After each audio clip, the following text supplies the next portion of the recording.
Chapter 16. The Board. Interior, kitchen, morning. Art is eating a bowl of cereal at a small kitchen table. Beside him is a window that looks out to the ocean. There are huge swells stacked to the horizon. Aiko walks into the kitchen. Are you ready? Art, yeah, where are we surfing?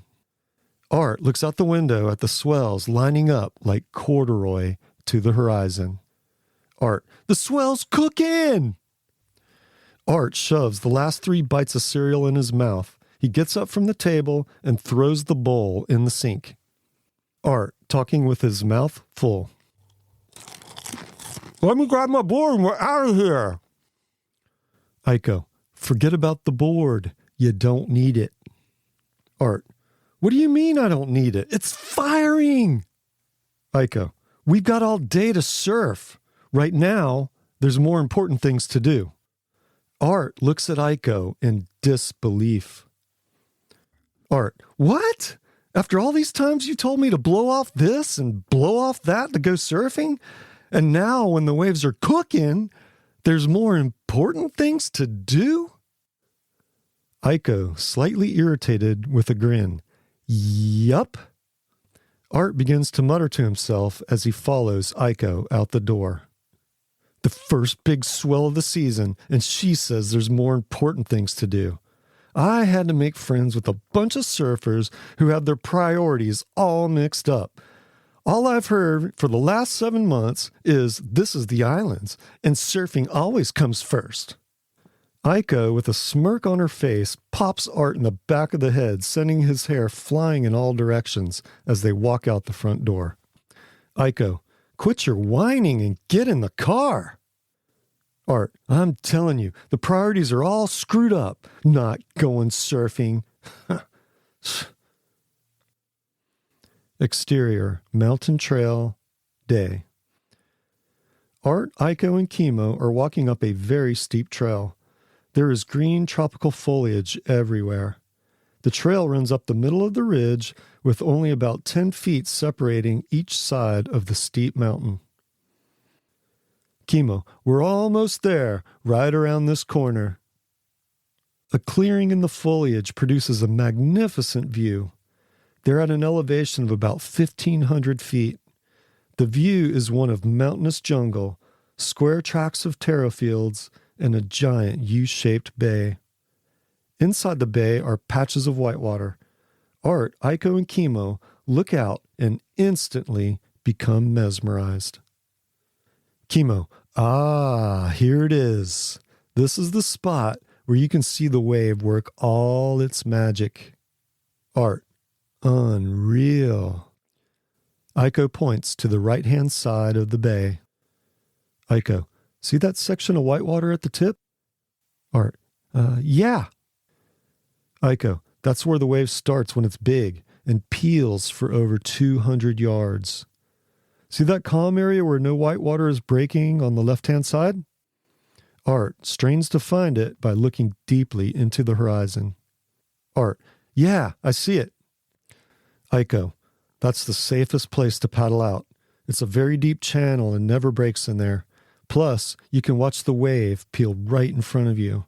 You can see how big the sets are, devise your game plan on where you're going to line up, and how you're going to surf it. Kimo, it's at least 20 feet out there. Aiko, and 20 feet is about a 40-foot face. When it's that huge, you always have to watch out for any 25-foot rogue waves. At 25 feet, a giant wall of whitewater will break all the way across the mile-wide mouth of the bay, devouring anything in its path, including you. Kimo, the wave is a fast freight train right. When it gets sizable, you have to watch out for the 20-yard closeout sections. If you see a closeout section approaching, Kimo describes how to maneuver the wave with his hands. You will need to make a quick bottom turn, travel up to the top of the wave, and rock it down the face just in front of the lip. At this point, you will be free falling. You will be traveling at the same speed as the lip. It's the only way to make that section. If you don't do that, the wave will smash you to pieces. Aiko, the only other advice we can give you is don't drop in on anyone.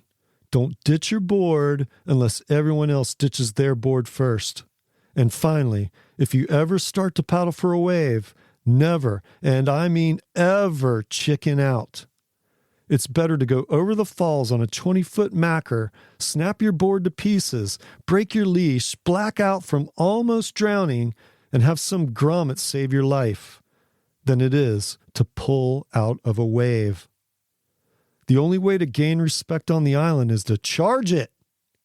Now, if you promise me to do what I just told you and go out every time, no matter how big it gets or how scared you are or how close to death you may feel, because you will feel that way, I'll shape you that rhino chaser that you want. Art, with a serious face, looks at Aiko and Chemo. Art, I promise. Art shakes Aiko's hand, and Chemo puts his hand on top of theirs.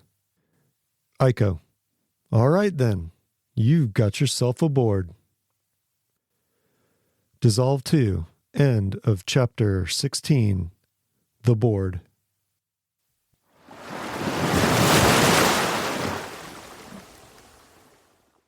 This is Mark, the author of The Bond Between Surfers. I'm creating a surfing grassroots effort to make this book into a feature-length film.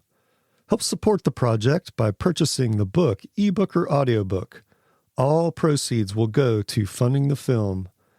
Then one day, you'll be sitting in the movie theater, looking up at the big screen, and you can proudly say, I bought the book and made this movie.